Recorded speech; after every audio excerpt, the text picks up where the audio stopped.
Hello friends, welcome to Telugu audio story. మీరు కనుక ఛానల్ని ఫస్ట్ టైం చూస్తున్నట్లయితే ఛానల్ సబ్స్క్రైబ్ చేయండి, లైక్ చేయండి. అలాగే ఈ కథపై మీ విలువైన అభిప్రాయాన్ని కమెంట్ రూపంలో తెలియచేయండి. ఇక కథలోకి వెళ్దామా? నా ప్రాణమా పార్ట్ 67 చూసే ముందు పార్ట్ 66 చూడండి. లింక్ డిస్క్రిప్షన్లో ఇవ్వడం జరిగింది. తండ్రి మాటలతో ఆలోచనలు పడ్డ శౌర్య ఎవరు చేస్తుంటారు అని అడిగాడు. చూచాయగా విషయం అర్థమవుతూ ఉంటే ఏం మాట్లాడని తండ్రి ముఖంలో భావాలు అర్థమైనట్లు వెంటనే ఆద్య దగ్గరికి వెళ్ళాడు శౌర్య. ఇప్పటి వరకు అంతా ఓకే, కానీ సడన్గా విశాలాక్షి మనసు మారడం నచ్చని ఆద్య ఆమెతో మాటలు తగ్గించి ఒంటరిగా ఉంటూ ఆమె బాధని ఇంకాస్త పెంచుతుంది. సరిగ్గా అదే సమయానికి శౌర్య తన దగ్గరకు రావడం, శౌర్య తన గదులకు వచ్చాడు అనే ఆనందం కన్నా వస్తే దాని వెనుక పరిణామాలు ముందే తెలుసు గనక తడబాటుని పక్కన పెట్టేస్తూ రా బావా ఏంటి ఇలా అని అనడంతోనే ఆద్య చెంప చిల్లు కనిపించి ఏం జరిగిందో చెప్పు అన్నాడు సూటిగా. బావా, నువ్వు నీ అత్త కలిసి ఏం ప్లాన్ చేశారు? మేమేం చేయలేదు. ఆద్య చెప్పే వరకు లాగి పెట్టి కొడుతూనే ఉన్నాడు శౌర్య. బాధో భయమో నొప్పో నోరు విప్పక తప్పలేదు ఆద్య. జరిగింది మొత్తం చెప్పి శౌర్య చేతిలో మరో 2 దెబ్బలు తిన్నది ఆద్య. ఎందుకు ఇలా చేశారు అని అప్పటికే 10వ సారి అడగడం అతను. నీళ్ళ కళ్ళతో శౌర్యని చూస్తూ నీ మీద ప్రేమతో చేశానని ఎందుకు అనుకోవు? ఐ రియల్లీ లవ్ యూ బావా, ప్లీజ్ నన్ను ఇగ్నోర్ చేయకు అంటూ శౌర్య దగ్గరకు వస్తున్న ఆద్య ఆ క్షణం అతనికి అసహ్యంగా కనిపించింది. మెడ పట్టుకుని బయటకు గెట్టేద్దాం అనుకున్నాడు, కానీ కేవలం తనకి లేని నీడ వల్ల వదిలేశాడు. ఇంకోసారి నాకు చెడు చేయాలని చూస్తే మర్యాదగా ఉండదు అని హెచ్చరించి తల్లి దగ్గరకు వెళ్ళిన శౌర్య కేవలం తల్లి అనే మర్యాదతో ఆవిడపై చేయి చేసుకోలేదు, కానీ అతనికి వస్తున్న కోపానికి అక్కడ విశాలాక్షి కాకుండా ఇంకెవరున్నా చంపేసేవాడేమో.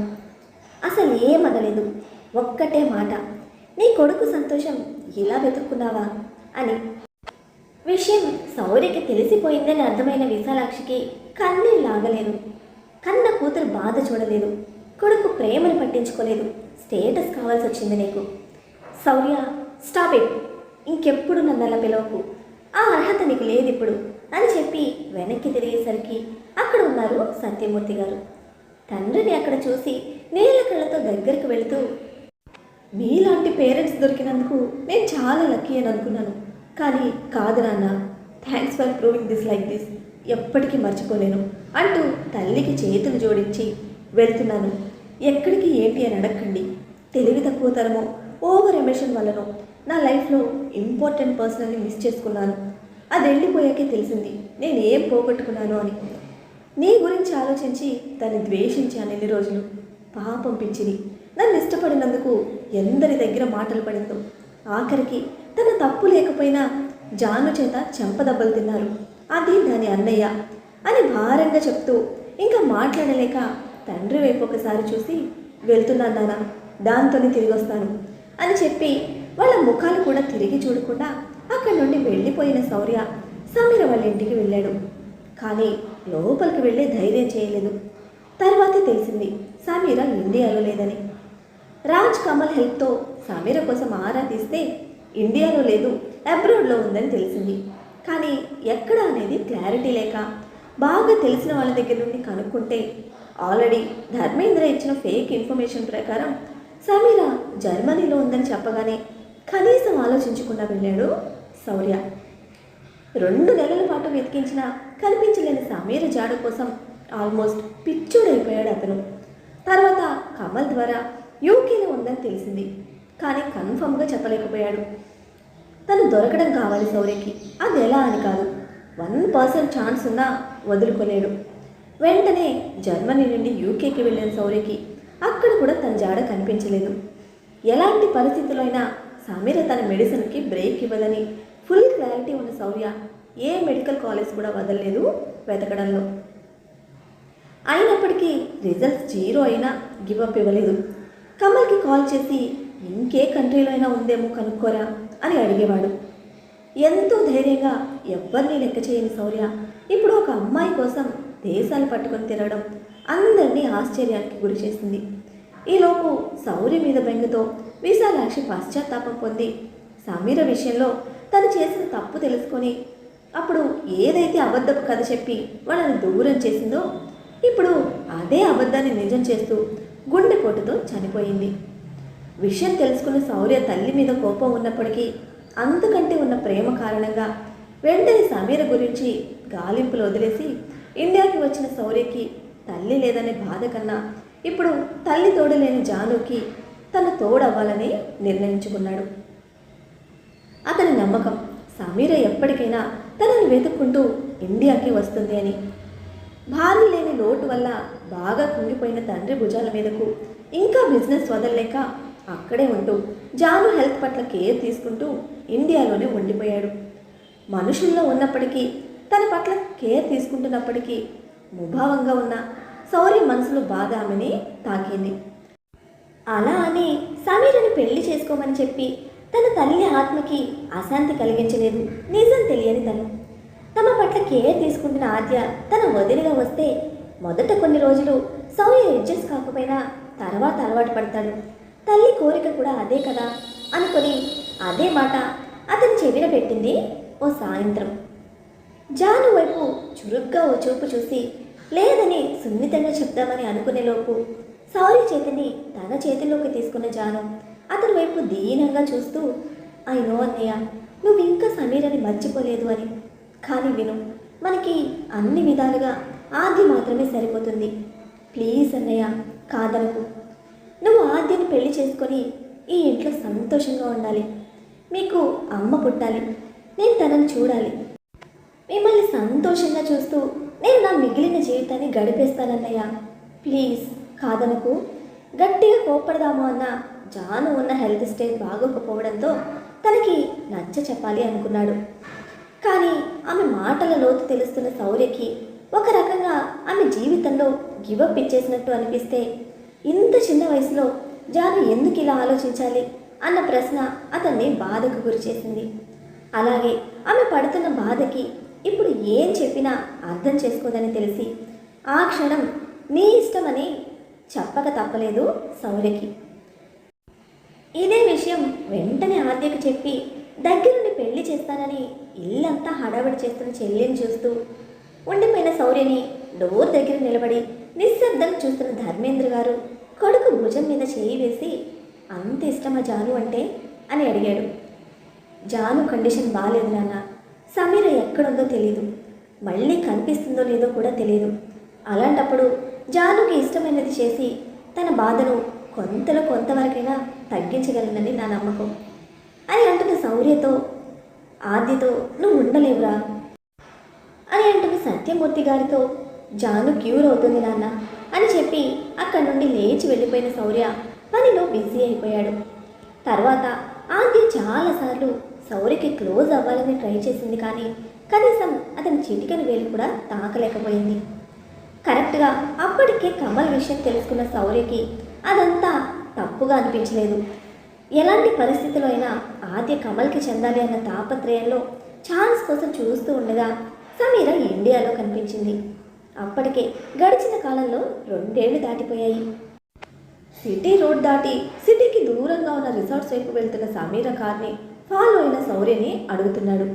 సమీర మేడం కదా సార్ అని రాజు అని రిసార్ట్స్ వైపు ఆగిన కారుకి దీనికి ఇక్కడేం పని అని అనుకుంటున్నాడే, కానీ దాదాపు 3 ఏళ్ల తర్వాత కనిపిస్తున్న సమీరని చూస్తున్న అతని ఎద అలజడికి లోనవుతుంది. లోపలికి వెళ్తున్న సమీర చీరలో చాలా అందంగా కనిపించింది అతని కళ్ళకి. ముందుకు వెళ్లకుండా ఆగిపోయి తననే చూస్తున్న శౌర్యని కదిపి వెళ్దాం పదండి సార్ అంటున్న రాజ్కి ఒక లుక్ ఇచ్చి వెళ్ళి అదేం చేస్తుందో చూడు అని చెప్పాడు. చాలా రోజుల తర్వాత మనసు నుండి మాట్లాడుతున్న అతని మాటలకి చిన్న నవ్వుతూ ఓకే సార్ అని చెప్పి సమీర వెనక వెళ్ళిన రాజ్ సరిగ్గా 15 గంటలో శౌర్య ముందుకు వచ్చి లక్ష్మణ్తో మాట్లాడుతున్నారు సార్, త్వరలో ఎంగేజ్మెంట్ అంట అని చెప్పగానే శౌర్య పెదవులు విచ్చుకున్నాయి. అదేంటి సార్ నవ్వుతున్నారు అని అయోమయంగా అడుగుతున్న అతని చూసి నాకు తెలుసురా, అది నా కోసం ఇంకా వెయిట్ చేస్తుంది అని చెప్పి తన సంతోషాన్ని బయటపెట్టిన శౌర్య సమీర రాక కోసం ఎదురు చూస్తూ ఉండగా వచ్చింది. అయితే అప్పటి వరకు కారులో ఉన్నవాడు కాస్త సమీరను చూసి బయటకు వచ్చాడు. పార్కింగ్లో ఉన్న కారు కోసం అటే వచ్చిన సమీర తన కారుకి ఆనుకుని నిలబడి ఉన్న తన వైపే సూటిగా చూస్తూ ఉన్న శౌర్యను చూసి షాక్ అయింది. ఎప్పుడో ఇంకిపోయిన కన్నీళ్లు తన చెంపలను కొత్తగా తడుపుతూ ఉంటే 5 నిమిషాల పాటు లోకం మరిచి అతన్నే చూసిన ఆమె 6 నిమిషంలో ఆమెకు జరిగిన అవమానం గుర్తు చేసుకొని కన్నీళ్లు తుడుచుకొని అక్కడి నుండి వెళ్ళిపోయింది. బలుపు బాగా పెరిగింది దీనికి అని అనుకుంటూ సమీర వెళ్లే వరకు అక్కడే ఉన్న శౌర్య లక్ష్మణ్ బయటకు రావడంతో అతన్ని ఫాలో అయ్యాడు. దారి కాసి పేరు చెప్పకుండా వేరే కుమ్ముడు కుమ్మి వదిలేశాడు.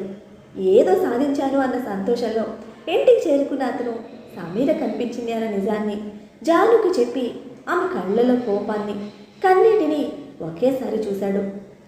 అదే సమయంలో ఓవర్గా ఎగ్జైట్ అవుతున్న ఆమెని ఎలా కంట్రోల్ చేయాలో తెలియలేదు. కానీ ఈ 3 ఏళ్లలో జాను రిషిని కనీసం మర్చిపోవడానికి కూడా ట్రై చేయలేదనేది నిజం. జానుకి ఎలా చెప్పాలో తెలియక రిషిని నువ్వు ఇంకా ప్రేమిస్తున్నావు కదా అని అడిగాడు. అబద్ధమని దాటేయాలని అనుకుంది, కానీ అది తన వల్ల కాదు. అది కూడా శౌర్య ముందు. రిషి నీ నుండి దూరం అవ్వడానికి కారణం సమీరనే. కాబట్టి నేను సమీరని పెళ్లి చేసుకొని మీ ఇద్దరిని ఒకటి చేస్తాను. ఆ తర్వాత అంటూ ఆగిన శౌర్యకి పక్కనే ఏడుస్తూ వాళ్ళని చూస్తున్న ఆద్యను చూస్తూ సమీరను వదిలేసి ఆద్యని పెళ్లి చేసుకో. ఎప్పటికైనా నాకు వదనగా ఆద్యనే కావాలి అని చెప్పేసరికి ఆమె ఎమోషన్స్ని కంట్రోల్ చేయడానికి అప్పటికి ఓకే అనగా తప్పలేదు.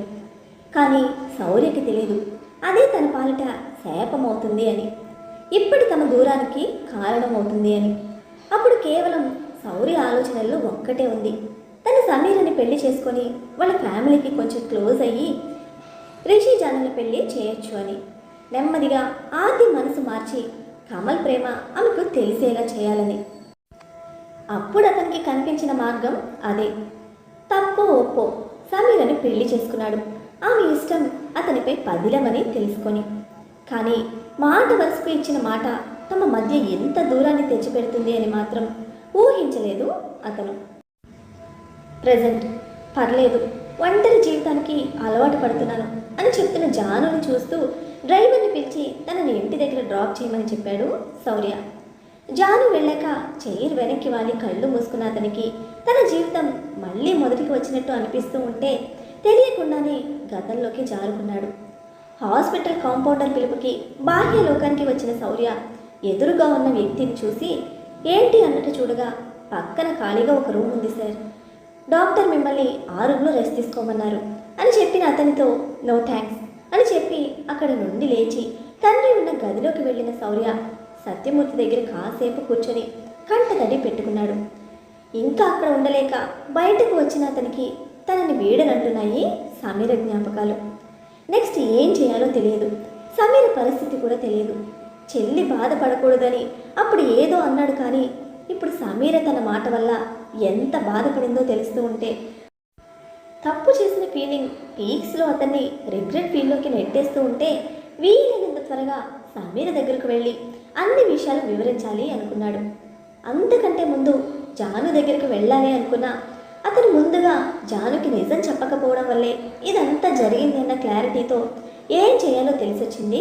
కొంచెం లేట్గా అయినా బెడ్ మీద కాలు పెట్టాల్సిన ప్లేస్లో తల పెట్టుకుని ఎదురుగా ఉన్న గోడకి తగిలించి ఉన్న తమ పెళ్లి ఫోటో చూస్తున్న రిషి ఆలోచనల్లో కేవలం ఉన్నది జాను మాత్రమే. ఎంత సెల్ఫిష్గా ఆలోచించింది అనుకుంటూ జాను కళ్ళ ముందు కనిపిస్తూ ఉంటే బిగుసుకుంటున్న రిషి పిడికిలికి ఊపిరి కరువవుతుంది. అదే ఫోటో చూస్తున్న సమీర ఆలోచనల్లో గతం తాలూకు జ్ఞాపకాలు వెంబడిస్తూ ఉంటే అసలు వాళ్ళు ఎలా తమ జీవితాల్లోకి వచ్చారో అని సమీర శౌర్య గురించి రిషి జాను గురించి ఒకటేసారి గతంలోకి వెళ్ళారు. అన్నయ్య అని పిలిచిన సమీర పిలుపుకి ఈ లోకంలోకి వచ్చిన రిషి సమీరని అక్కడ చూసి వెంటనే పైకి లేచాడు. కంటతడి దాచేస్తూ ఆమె చేతిలో ఉన్న ప్లేట్ అందుకొని పక్కన పెడుతూ మౌనంగా నిలబడ్డాడు. అతనికి అస్సలు ధైర్యం సరిపోవడం లేదు సమీరని ఎదుర్కోవాలి అంటే. ఎంతసేపటికి ఏం మాట్లాడని రిషి వైపు చూస్తూ సారీ అన్నయ్య అంది తనే. ఊహించలేదు రిషి ఆమె నుండి ఆ మాట. షాకింగ్గా సమీర వైపు చూశాడు. నువ్వెందుకు సారీ చెప్తున్నావు అని. నా వల్లే కదా నువ్వు జాను అని అంటూ ఉండగానే దాని పేరు కూడా నా ముందు తీసుకురాకు సమీరా, ప్లీజ్. కానీ అన్నయ్య, ఇందులో వాళ్ళని వెనకేసుకురాకు, నాకు కోపం వస్తుంది. నేను కదా కోపడాలి, అందరూ నన్నే కదా పిచ్చిదాన్ని చేసింది, అందరికీ నేనే అవసరానికి దొరికాను. కానీ జాను అలా కాదు, అటు అన్నయ్య దగ్గర ఇటు భర్త దగ్గర కూడా స్వచ్ఛమైన ప్రేమను పొందింది.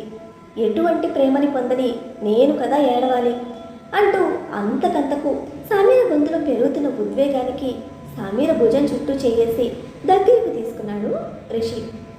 I love you Sameera. Souri తన చెల్లెల్ని ఎంత లవ్ చేస్తాడో నేను కూడా అలానే అంటూ ఓదారుస్తున్న రిషి కళ్ళలోకి సూటిగా ఒకసారి చూసి, నో అన్నయ్య, యు ఆర్ నాట్ అంది ఏడుస్తూ.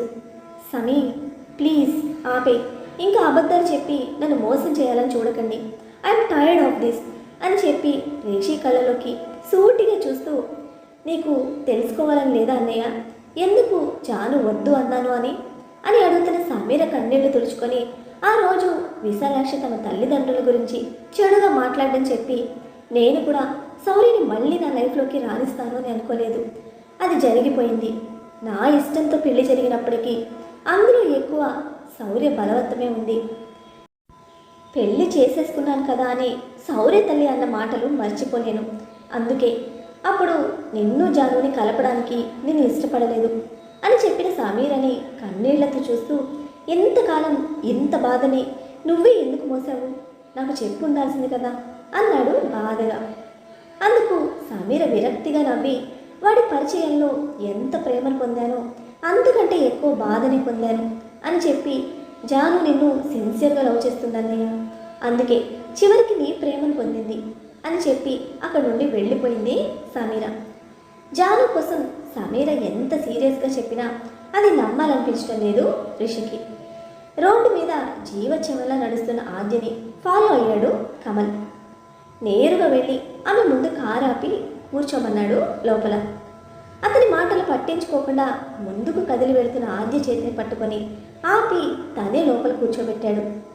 సిచ్యువేషన్స్ నార్మల్గా ఉంటే అరిచి గోల పెట్టేదేమో, ఎందుకు ఇబ్బంది పెడుతున్నావు అని. కానీ ఇప్పుడున్న సిచ్యువేషన్కి శూన్యమే మెరుగనిపిస్తుంది తనకి. కనీసం కమల్ ఎక్కడికి తీసుకువెళ్తున్నాడో అని కూడా అడగలేదు. ఓ ఇంటి ముందు కారు ఆపిన కమల్ని ఓసారి చూసి, ఎక్కడికి తీసుకొచ్చావు అని అడిగింది. ఆద్య, పద లోపలికి అని చెప్పి ముందుకు నడుస్తున్న అతన్ని ఒకసారి చూసి అక్కడి నుండి వెళ్ళిపోవడానికి వెనుతిరిగింది ఆద్య. 10 అడుగులు ముందుకు వేసి తన అడుగులతో జతపడని ఆద్య అడుగులు వెతుక్కుంటూ వెనక్కి తిరిగిన అతనికి అక్కడి నుండి 20 అడుగుల దూరంలో వెనక్కి వెళ్ళిపోతూ కనిపిస్తుంది. తన పరిస్థితిని అంచనా వేస్తూ పరుగులాంటి నడకతో దగ్గరకు వెళ్ళిన కమల్ ఆద్య చేతిని పట్టుకొని ఆపేశాడు. ఆమె నిర్ణయం తెలుసుకోకుండానే మళ్ళీ ఫ్లాట్ వైపు నడిపిస్తున్న అతన్ని విసురుగా చూస్తూ, నాకు ఎక్కడికి రావాలని లేదు, ప్లీజ్ వదిలే అంటూ అరుస్తున్నామని ఫ్లాట్ లోపలికి తీసుకువెళ్ళాడు కమల్, తన మాటలు అస్సలు విననట్టుగానే. మరి ఇప్పుడు అన్ని నిజాలు తెలుసుకున్న ఈ 3 జంటల పైన ఎటువైపు? అసలు సమీర రిషిని ఎందుకు కన్విన్స్ చేయాలనుకుంటుంది? తను కూడా శౌర్యను క్షమించనుందా, లేదా ఊహించని విధంగా డెస్టినీ వీళ్ళ లైఫ్తో మళ్ళీ ఆటలాడనుందా? కమల్ ఆద్య మనసు ఎలా గెలుచుకుంటాడు తెలుసుకోవాలంటే నెక్స్ట్ ఎపిసోడ్స్ని ఫాలో చేయండి. అలానే ఈ ఎపిసోడ్ని లైక్ చేయడం మాత్రం మర్చిపోకండి. Bye friends.